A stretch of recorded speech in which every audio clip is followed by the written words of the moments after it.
Well, folks, welcome to our show today. I'm Luke Clayton and my buddy Jeff Rice. We're down at Jeff's ranch here. It's kind of cold today, Jeff. It's very cold, folks.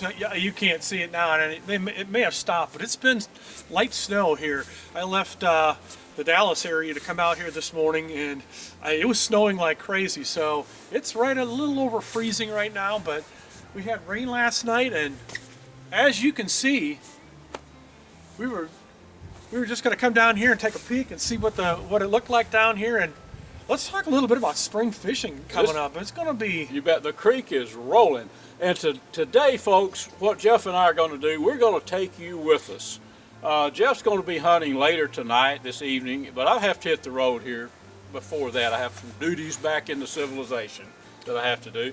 But our goal in today's show is just come down here with us in the woods. We're going to go look around and show you some stuff.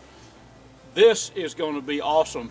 Last year we came down and fished this creek, and it was chock full of water, wasn't it, Jeff? Sure was. And we caught sand bass, we caught catfish, we caught crappie.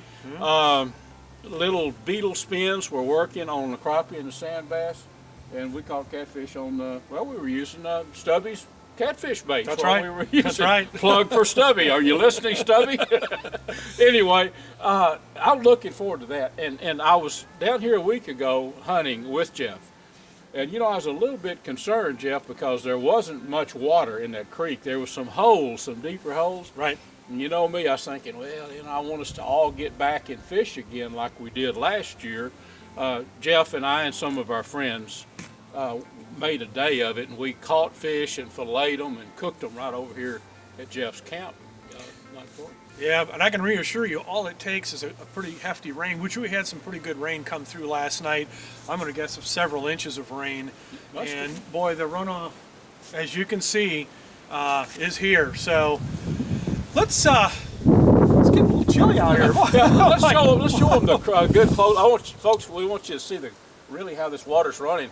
Well, let's bring the camera and show them how that creek's running. You want to grab it? Yeah, let's go take a peek at the creek, and then we're going to go wander the property a little bit, and we're going to show you some different things. So exactly, stick with us. Let's go look at the creek over here. That's right, Jeff. And then we're going to do some camp meal. Oh yes. So stick with us. We've got some guisado prepared and ready. So we're going to be back up at camp a little later. We're going to talk a little bit about being prepared when you go hunting, having your food ready to go, so when you come back, man, you're set to go. Exactly right. Let's take a look at the water here. Yeah. Oh yeah. I'll get the camera. Okay. I'll just ease right on out here. This dock is absolutely awesome. Look at that, folks. Look at this. Look at that. And Jeff's place is back that way, all back in there, so we can fish all that. Yep. This creek runs several miles, but runs right through the property here that we have. And I know last year, Luke, we caught the dickens out of the fish here, didn't we? Yeah, last year, you can look down, we had cane poles, and we still have the cane poles. I need to cut some more. Yep. But all along this bank, we set out cane poles and baited it with Stubby's catfish bait, and we had some with cut bait. Caught a bunch. I remember one pole that we had set right here that was pulled out there around the bend. Do you remember that? Oh yeah, I do. Well, let's go check out some of your deer stands and or your feeders, and let's see what the hogs and the deer have been doing, Jeff. And all right, do that. I'm gonna take a shot of these. I don't know if that pelicans over there, Luke. Take a look at that. You see them over there? I'm gonna zoom in, folks, so you can take a peek at what what I'm looking at I can there. see them out there, yeah. See them way the heck out there? Yeah. A bunch of them, and then I can see There a it white is. flock of them rafted up, back up Yeah. the way there. Beautiful birds. All right, let's Yep. mosey on. We got ground to cover. Let's go. All right, we'll be back, folks. Well, folks, it is Luke Clayton, and I want to show you something right here that I am very, very proud of. My gearhead bow. I've taken a couple of hogs with it, and I'm deer hunting. I'm down at the Buck and Bass Ranch at a buddy of mine's, and I'm going to be deer hunting. Let me show you something here. Now, this is the coolest thing in the world, and I am the first time I have ever shot a bow where you with a shoot-through riser. I'm going to look right at you here. There's a riser here. There's a riser here. Look at the arrow on this gearhead bow, right in the middle. And if you think that doesn't make a difference, you know, for many, many years, me and I guess every other bow hunter been shooting one side of the riser or the other. This thing shoots straight through. Folks, check them out online. This is the bow that I hunt with, and I've got a lot, I love it, lots of confidence in it. GearheadArchery.com. Well, folks, welcome back. So we are wandering the property here at the Buck and Bass Ranch, and Luke and I were just checking out the acorn crop. This year, what a bumper year for acorns. And, you know, the acorns on the ground really feed the animals. And that's one of the reasons why at this time of year, when you have a crop like this, where there's just so many of them, animals don't have to go to feeders necessarily to eat. These will stay good until they get super wet. Then they start to kind of rot out a little bit, huh, Luke? Right. But boy, I tell you what a food source. You bet. And you know, a lot of people are not aware of this, but of course these, if I've cut some open, these are from red oaks, but most of them are still solid, a lot of good meat in there. But even when they start beginning to sour, Jeff, the hogs, they will eat these. I have seen hogs eating soured hickory nuts on a hickory tree. I mean, I don't know how they get any nutritional value out of that, but all these acorns, the hogs will keep on throughout the winter into spring feeding on. There you go, Jeff. Look at that. Now look at, see, now that's acorns that deer, whatever, will feed on. Red oak acorns, yeah. They sure will. That Squirrels right there, and that's no different than us cracking open a peanut. exactly. The deer and hogs, they'll eat that like there's no tomorrow. And yeah, exactly right. And you know, we had some problems with. It's not a problem for a while. I like to see a heavy mass crop like this because it just keeps the animals in good shape throughout the winter. But I talked to people all over the state about the acorn crop. It was tough around feeders for deer. Yeah. And it was that way here. Now, not that deer or hogs will abandon a corn feeder, but all they have to do is, you know, you can see how thick it is in East Texas woods right here. All these animals have to do is bed up, the hogs especially, and then stand up, maybe go 20, 30 yards, and they find a red oak tree or whatever. Yep. Or there's some pin oaks back in here and some white oaks too. Yep. But food, water, shelter, that's what they need. And food, they've got corn. They can hit the corn feeders. Yep. They've got the acorns. There's acorns everywhere because there's oak trees everywhere. Yep. And water, we just saw that. We got plenty of that. 75 yards through there. And is of course, water. it's so, like Luke alluded to, it's so thick in here that they got places to bed. So they got all three. They're here. Let's walk over and take a look at a feeder once. Let's do. We'll talk a little bit about that, huh? I'll tell you one other thing. Right here cost me about a 175-pound boar about 2 weeks ago. Yes, these, it did, these right acres here. that we're looking at. We were Jeff and I Forgot were- about that. We were stalking. Well, they weren't coming to a corn feeder, so we decided to take the hunt to the hogs. And we had our the wraith. You know, that Yep. it was last week's show that we were showing off the wraith with Yep. sight mark. Yep. Which worked really well. Yep. So Jeff said, well, I tell you what, they're not coming into the corn feeder, so let's go and put the stalk on the hogs. So up this hill, we were sneaking along. Imagine it was dry before the rain, and every step, we'd step on about 10 acorns. Oh, you know. yeah. And we get to Well, right here. Right here. We were here. We were right here. Where we're filming this. and Jeff had his binoculars, and I had my rifle slung, and you said, there's a boar, pretty good sized boar. The feeder Right is, under the feeder, about 40 yards from here. right. Yeah. And he said, he said, get ready. By the time I got the gun down, I got me jerked into a little hasty sling and got it on, and by then the boar he'd heard us crunching. Well, yeah, we were trying to get into position. We didn't bring a shooting stick. Shooting sticks are important to have, but Luke was able to get it, the gun slung. I was locked in. It's called a hasty sling. sling. You know where you wrap your, Sure. and then I had this hand on the magazine, of the little rifle.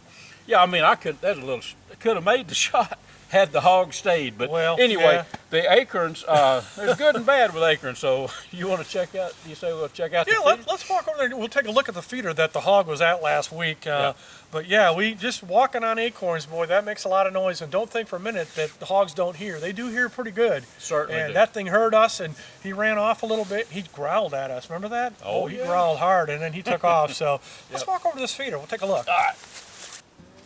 All right, Luke, we've got this one checked. The feeder's running very good. Yep. And we've got this one filled. So we have to fill these feeders on probably every 3 months here at the ranch. So we're just kind of spending the day in the woods, huh, bud? You bet you. And since that rain, there's probably about I'm gonna say 100-pound porker hog come through. Some fresh sign, definitely right here. See that there? Yep. So yeah, They've been in here this morning. You can see for sure. the ironic thing to me, their hogs are patterned to this feeder that's been here for a long, long time, and they come every day, every night. If you were to look, there's a pin oak right there, red oaks up in here. Yep. There's acorns everywhere, but they still cannot resist the golden corn, can they, Jeff? This is good stuff. It It is. brings them in for sure. Well, again, when those acorns start to sour, then they're going to focus heavily on the corn. So This is going to, I mean, keeping it going. I mean, they're hitting it. They may hit it at 2:38 at night, or you never know. But when the acorns are gone, and this thing goes off at say 4:30, and it gets dark at 5:30, guess where the hogs are going to be? At dark. they're going to be here. It's going to be a lot easier to pattern them, but there's plenty of them here, and you just have to kind of shift gears a little bit on how to hunt them. Yep. Well, just a real tip for you folks, just, with these feeders I got like this, what I do is I've got a ladder stand there, I've got a ground blind there, I've got a ladder stand back there. So what I'm doing is I'm strategically placing blinds for the wind. So depending upon which way the wind's blowing is where I'm going to hunt. So keep that in mind when you're setting up stuff like this. It really can pay off, using the wind to your favor. You can hunt this blind bow. There's a 25 yards of bow blind right there, ground blind behind us, or get up in a tree stand and just you can hunt it with any wind the way you've got it set up. But all that stuff that's very important, Absolutely. Well, folks, we're having a great time. Just a beautiful day in the woods in the wintertime. Yeah, we had a little light snow, but it's past now, so we're gonna venture on. We've got some groceries we're gonna be cooking here in a little bit. Betcha. But let's go take a look at the food plot. Let's head over that way and kind of check some things out. Sounds good. We put some mineral blocks out, some salt licks, and just gonna see what that looks like over there. So stick with us, folks. We're gonna take a ride. We'll be back. Have you been successful in your hunts? If not, maybe you need to change some of the products that you're using. Today, I want to talk just a little bit about Texas-raised hunting products. Luke and I use these exclusively, and we use them because why? They work. Number one, it's paramount that you cover your scent. Texas-raised hunting products makes Scent Guardian. We start with this product. We spray down, and it completely eliminates any odor that you might be carrying into the woods with you.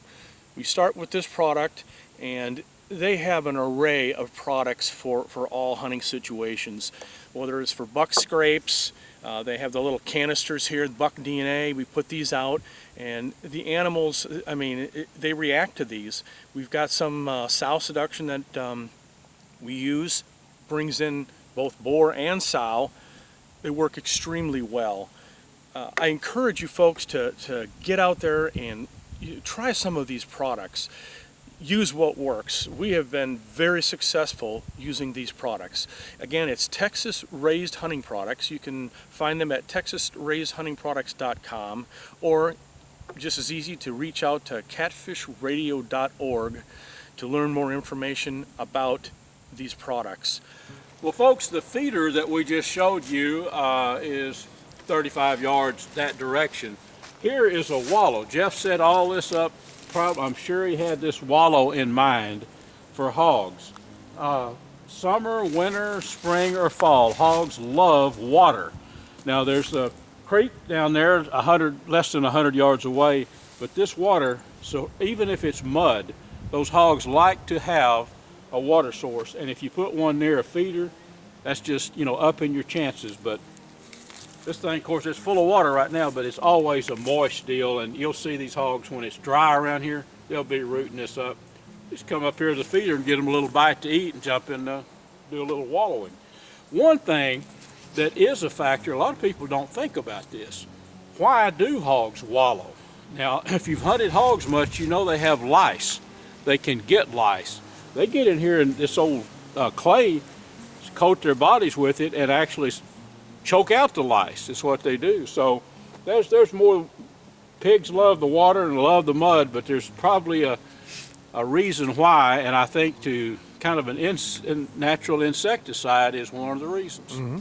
Well, I tell you what, let's move on and see what else is in the woods. All right. Well, folks, welcome back. We are out here on the food plot, just kind of checking things out. The oats look good. There's still some green oats growing here, and I'll guarantee you the deer and the hogs are in here. We also have a salt lick and a mineral block. Trail camera right there. And I've been pulling trail cameras. I think last week I pulled it, I had like 3,200 trail cam pictures right there. So animals are in here every night feeding on this stuff. So anyway, Luke and I are going to head back to camp. We're going to get lunch cooked. I'm ready to go here. So Mr. Clayton, get on in here. Yeah. Are we ready? Are we ready? You say lunch? Lunch. You ready to do some lunch? It's already pre-cooked, and you have a fire going back at camp. So yeah. A cast iron skillet. Let's go heat it up and let's do. And folks, this whole show is kind of really tips for you guys, things that you guys can do. And one of the things that this gentleman taught me is have your food prepared. So when you go out and do a hunt and you shoot that hog or deer and you come back in, you've got that animal to deal with, and it's like, oh, I'm hungry. I gotta eat something before I do all this work. Have your food ready. You'll see what I'm talking about. Let's head back to camp. Folks, we made it in out of the woods, Jeff and I, and we're going to make lunch real quick. Now, I'm always talking about having we could be cooking all this from scratch. This is guisado. It's cold. I had it in the ice cooler.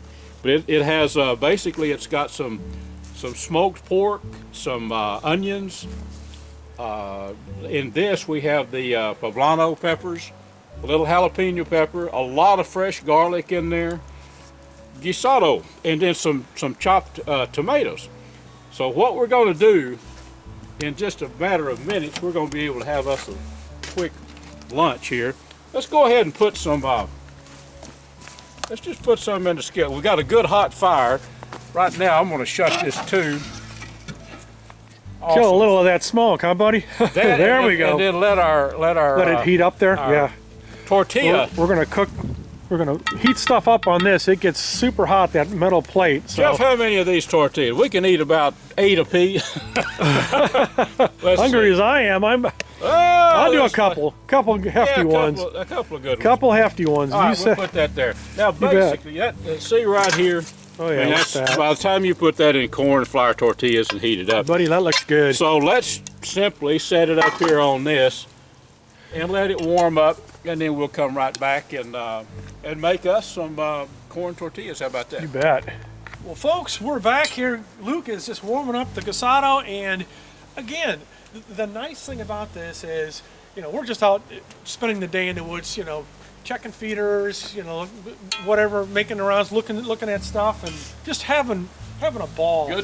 Good day to be out. But what's really nice is to have pre-made food like this, so when you're at camp, you just warm it up, put something warm in your belly, and you're off doing something else. So yeah, we'll in a bit we can slap these corn tortillas on this. Yeah, It'll warm up here, and then squeeze a little lemon. And you know, guisado, Mexican folks. I've got a lot of Mexican friends. A lot of them call it guiso, but guisado. It's such an easy thing to make at home, and you could. I mean, I didn't have to freeze this. I made it a couple of days ago, but make it ahead of time and. Usually a big winner around camp, you know. Yeah, one day when you got like bad weather and there's nothing going on, you know, make some of this stuff up. And what I like to do is I vacuum seal everything. Yep. That's just me. You can put it in the freezer, yeah, and it'll stay for the longest time. You know, you make a package of this up, you put it in the freezer, vacuum sealed, and when you head to camp, grab that bag, thaw it out, and you're ready to go. You got a meal. You got it. So that's what we're all about, is the quick. Regardless, we could be eating cabbage rolls, and that's a recipe I want to give us sometime. Camp cabbage rolls in a Dutch kettle. But from start to finish, a dish like that, I can turn that out in 45 minutes, starting with raw meat. But something like this is quick and easy. Now things like cabbage rolls, that'd be an evening meal. Sure. Hi folks, it's your old buddy Luke Clayton, and this ain't your grandpa's pump-up air gun. This is the Texan, made by Air Force Air Guns, and it's the most powerful production air gun in the world. A few years ago I started shooting these when they first came out. I actually had a chance to test. They didn't really need any testing, but to shoot one of the 10 prototypes when it first came out. Now this is the improved model. This tank pressures up to 3,625 PSI. This gun will develop, I believe it's 750 foot-pounds of energy shooting a 520 grain bullet. So this is your big daddy of air guns. If you want to get into hunting or shooting air guns, you know, you don't have to shoot a 520 grain bullet. I shoot a Nielsen specialty ammo bullet I think it's 340 grains. But here you go. Check these out online. You can go to airforceairguns.com and check them out, but this is the one I've hunted with a lot. I've probably killed 30 hogs and a bunch of exotics, and I'm going to get after the deer here in Texas this year with it. airforceairguns.com. Okay, folks, we're back. It's coming along here, heating up, looking good. You bet, buddy. It is. We're going to have these, put our tortillas on. I want that to be a little bit warmer for this, and then we'll heat these up and chow down. What do you say? All right. Look at that. A little guiso, I tell you, lime really sets these things off, Jeff. But fantastic. Yeah, that's the finished product. That took us all of 15 minutes to heat it up, you know, on the wood fire. Well, let's chow down, and we'll be ready for the day. I'm not waiting. No. This is so good. Fantastic. Garlic. Taste the garlic. Oh yeah. This is good stuff. So folks, we're going to finish up eating here, and so we'll be back. Well friends, I want to show you what I use for night hunting. This is the Wraith by Sightmark. It's a digital, it's not thermal, but you can use it for daytime hunting. It has a color mode. It's color during the day, and at nighttime for shooting hogs and predators I've killed them out to 125 yards, but I sight in for that distance. You could shoot them a lot farther. Go online to learn more about the Wraith. You can go to sightmark.com and check them out. Absolutely awesome hunting tool for day or night. Well friends, this is the creek that we caught all those fish out of, Jeff and I and Billy and Phil. We were down here fishing and caught crappie, sand bass, catfish. But this flood that we've just had, it's in January now. And take a look at this water moving through here. That's going to stock this thing. All these deeper holes, it's going to have water in them. And in about 2 or 3 weeks, Jeff, when we come back out here, folks, I'm talking to Jeff. He's back behind the camera there. When we come back in 3 weeks maybe and start fishing this, there ought to be white bass up in here, sand bass, crappie. But this, the stage just couldn't be better. Just flushed all this stuff out. All these deep holes are going to be stocked with fish. Nature's way of stocking. Boy, I tell you what, I'm ready to fish. It's inviting, isn't it? It is. Gurgling. Well, we'll have a skillet full of grease down here at the dock, and have all that stock down there. And this is the stretch that we were fishing last year. I'm sure we'll do a lot of fishing here. Clean our fish, get down there and have a big winter fish fry. Oh, What absolutely. could be better? Huh? We had so much fun last year doing it. I just can't wait again for this year. Too much fun. Gonna be fun, buddy. Well, Jeff, that wraps us up this week, buddy. I had a good time. Sir. Oh yeah. That cusada was fabulous. It was Fabulous good stuff. eating. I want to remind everybody to tune in next week, and we're going to do this again. I don't know exactly what we're going to do, but we're going to be right back here with you having fun, right? We are. And for Luke and I, we want to thank you again for liking and sharing us, and your loyalty to watch our show. And as always, be safe in the outdoors. We'll see you next week.